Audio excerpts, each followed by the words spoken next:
How to track checked bags on Southwest Airlines. Hi everyone, I'm here to assist you today without any delay. Let's jump right in. First, open Southwest Airlines website. In the website, scroll down. After you scroll down, you'll find all these options. Here, click on flight status.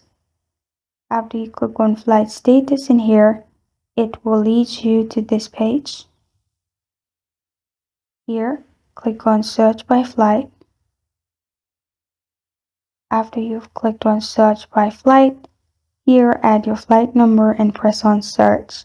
After you find your flight, it will also show you your confirmation flight, and there you can track your bag. You will also view real-time baggage updates, so make sure you look for it and you're good to go. This is how to track checked bags on Southwest Airlines. Thank you for joining me today. If this video helps you out, please leave a like and subscribe for more. Got a question or want to suggest a topic? Comment below. Thank you for watching.